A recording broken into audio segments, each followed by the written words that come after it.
আমরা বাঙালি যেখানে যে জিনিস করা নিষেধ সেখানে সেটাই করতে বেশি পছন্দ করি। ইউরোপ আমেরিকার মতো উন্নতি কেন আমাদের দেশের হয় না, এই চিন্তা করতে করতে খালেদ ভাই একটু মূত্র বিসর্জন করতেছিল। মূত্র চেপে রাখা কিন্তু স্বাস্থ্যের জন্য অত্যন্ত ক্ষতিকর। তবে এ কি, তার শখের দামি বাইকটা গেল কোথায়? দিনে দুপুরেই বাইক উধাও হয়ে গেল এইভাবে, এটা কিভাবে সম্ভব? এই ছোট ভাই, এদিকে আসো।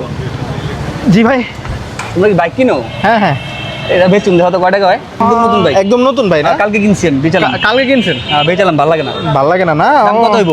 এটা ভাই আমরা 1.5 লাখ টাকা দিতে পারবো। আরে মিয়া কি কও, তোমার বসকে ডাক দাও। না ভাই, আচ্ছা 10,000 টাকা বাড়াই দিব না? তুমি তোমার বসকে ডাক দাও, যাও। তুমি দাম জানো না? ভাই আমি দাম জানি, আমি প্রত্যেকদিন বাইক কিনি ভাই। বস তো আমারই রাখছে। তোমার কথা হয় না, তুমি তোমার বসকে ডাক দাও, যাও। আহা ভাই, বস আসলে আরো 10,000 বেশি কথা কয় না, বেশি কথা কয় না, বসকে ডাক দাও, যাও যাও যাও। ঠিক আছে ভাই, বস একটু আসেন তো। বস একটু ওয়েট করেন, বস আসতে। বস কই? বস চলে গেল কেন নি? আরে এটা আমার বাইক বেটা। আপনার বাইক? কি কাহিনী কি ভাই? ব্যাটারি গলিতে মুড়তে গেছিলাম, আইসা দেখি বাইক নাই, এখন দেখি এখানে বেচতে আইছে। ওরে দিনকাল কত মানে ভয়ানক খারাপ।